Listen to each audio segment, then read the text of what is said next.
Hi, my fellow broke aristocrats. So today I'm just reviewing my budget for my pantry, which I've been developing. I just wanted to get online today and talk a little bit about prepping a healthy pantry if you are trying to live well, reduce your risk of diabetes, coronary artery disease, and other chronic diseases, autoimmune conditions, etc.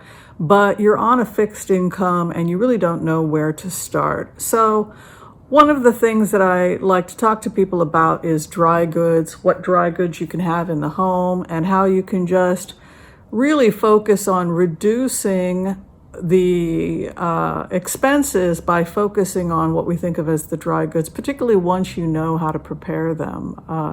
So this month, I'm probably going to consume about $130 worth of food this month, but I actually spent probably about $450 this month on food. But don't get scared, because that's actually the budget that I gave myself for buying in bulk, and most of the food probably going to take me about 4 or 5 months to get through.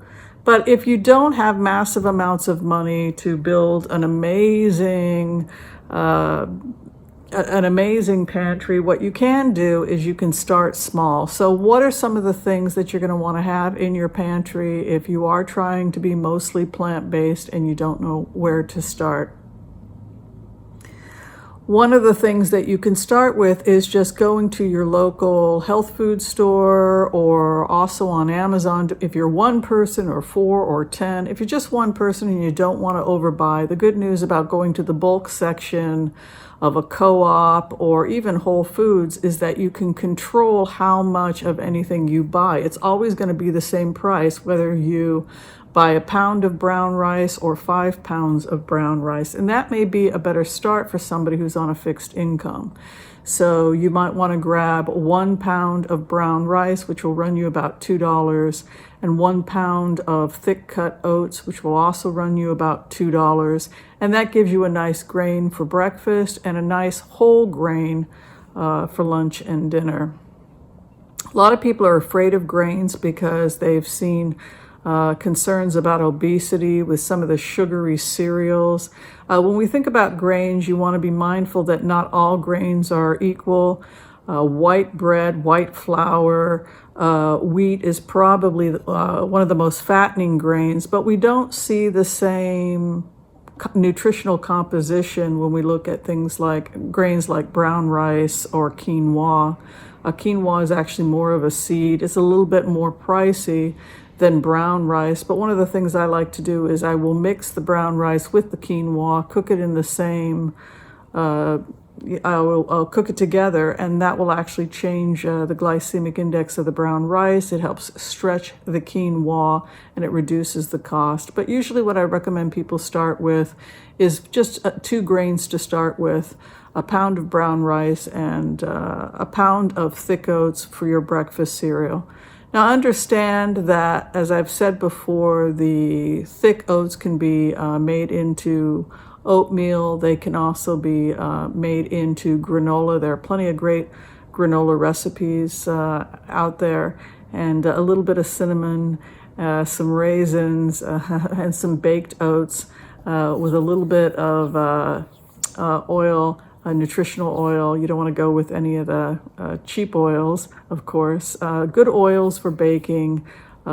People like grapeseed oil because it can take a high heat. I'm still okay with canola oil as long as it's organic. And you just want to bake it with a little bit of cinnamon, about 350. Then you can throw in whatever nuts, raisins, which are not expensive. In terms of nuts and seeds, the least expensive seed that I always tell people to have around the house is raw sunflower seeds. That's because they're nutritionally dense. You can throw them into vegan burgers, bake them, and then you have a nice protein. In terms of dry beans, you want to think in terms of what are the most nutritionally dense dry beans. People like black beans, pinto, but lentils also can be nice. Organic tofu, if you're able to find it in your area. Firm tofu and tempeh, which is available relatively inexpensively at Aldi, Kroger's, also relatively inexpensive at Trader Joe's, etc., wherever you happen to be shopping. Those are all also great options. So that's really the main thing you want to focus when you're building your pantry is you want to have, maybe 2 grains and two or three beans, lentils, as I've said before, black beans, maybe pinto, and that's it. Then as you begin to build your pantry, you can add some other things as well. If you have a lot of variety with your nuts, then it's going to be easier for you to stay on a predominantly plant-based diet. I'm not saying that people have to be 100% plant-based, but it's much less expensive to start pulling meat and white flour and sugar out of the home. So we're talking about getting rid of sugar. It's not just meat that's the problem when it comes to people's health. A little bit of lean meat, like I said, is fine if you're going to be having it be, say, 10 to 20% of your diet. But again, you want to remove the fat and you want to have it be supplemental to the main course, which should usually be the vegetables. So when you build your pantry, just remember that the beans and the rice are the main meal, and things that are not nutrient dense really don't need to be in the home. Remember, if you're living extremely frugally and you're worried about your health, understand that one of the worst things that can happen to you financially is becoming ill. And so that's why we talk about be mindful that every penny you spend is either going to be towards a positive action or a negative action. And if you don't pay now, you could pay later. So that means going and buying generic soda pop. Cut it out. Don't even purchase it. Sugar for your coffee, I've switched to coconut sugar personally, which has a lower glycemic index, and I'm also trying to reduce that. Again, just because when we're looking at risk for coronary artery disease and diabetes, we're looking at a diet with too many calories, too many simple carbohydrates. And so we want to be mindful of that when we're developing our pantries. So again, whole grains, whole beans. In terms of nuts, again, you can make sauces with the nuts, and it's always nice to blanch them, chop them up, and put them on top of a curry. There's some great frugal recipes out there that you can find out about. I like to have chickpeas in my home because I like to have to make hummus. Now, in terms of after you've had the staples of your pantry built, other things that as a broke aristocrat, I strongly encourage you to have in your home is tahini, which is nut butter.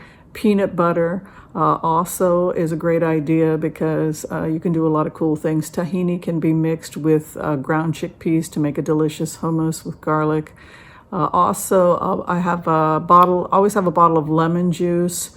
And recently I've been experimenting with lime as well. Not particularly expensive to have lemon juice in the home. And then from that, I can always make hummus and other different dishes that, it just makes it for a more interesting combination of flavors. One of the easiest ways to be mostly plant-based is to be mindful of not only taste, but textures. In order to make your food more interesting, salty, sweet, sour, bitter, and umami, or the taste of meat, are all flavors you want to consider when you're preparing food, and that just makes the food interesting.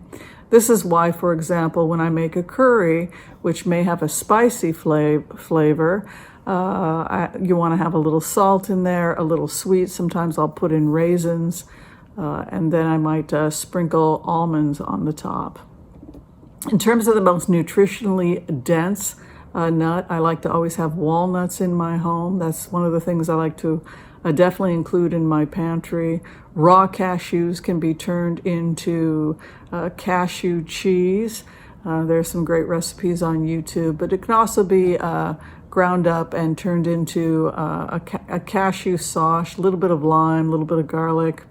Tastes great. The idea, again, is to create a variety of flavors. So once you build that basic pantry and you want to start adding other things, you can expand on your nuts. You start with sunflower seeds, and then you may want to add some pumpkin seeds. Almonds can be a little pricey, but if you can afford it, you might want to add some almonds. Walnuts, as I've mentioned, are considered one of the most nutritionally dense. It's high in omegas. And other fun seeds that you can add, hemp seeds loaded with protein and omega-3, as is flax seeds. And then in terms of grains, you can add other grains. Quinoa, like I said, more expensive, but very nutrient dense and high in protein. Amaranth, which is an ancient grain, also very nutritionally dense. Millet is interesting. A lot of people like preparing foods with millet. The idea, again, is to create as much variety as possible. In terms of beans, I have a huge variety, and I like to pick them up at the Indian supply store where I can find them affordably.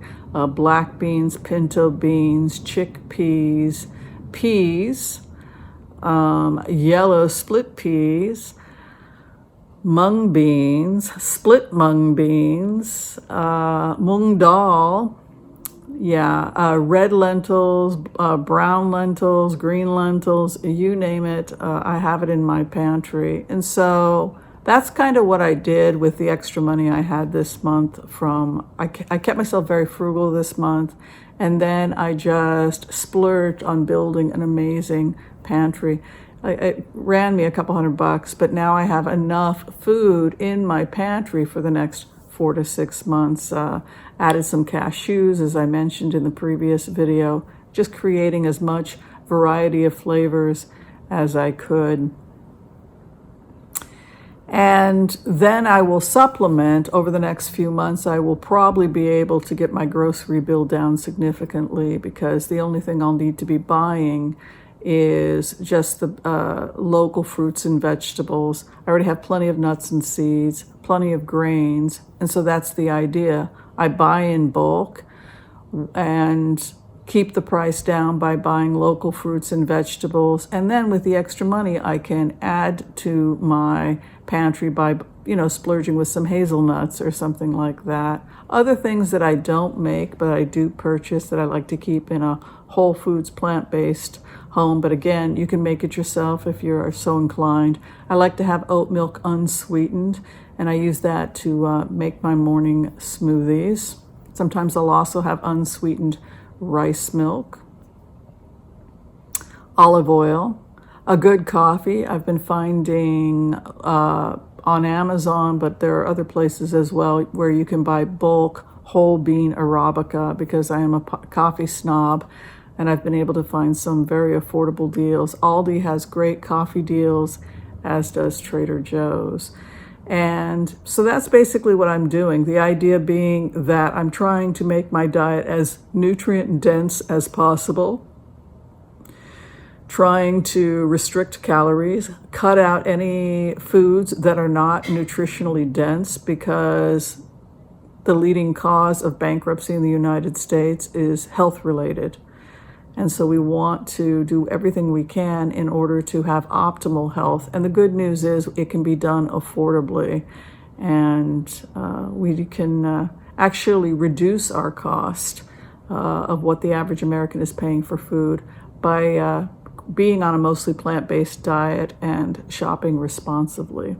All right, thanks for watching, everybody. If you liked this video, be sure and share, like, and subscribe, and tell me what you're doing to take care of yourself while staying on a budget. Thanks for watching, everyone, and we'll see you next time.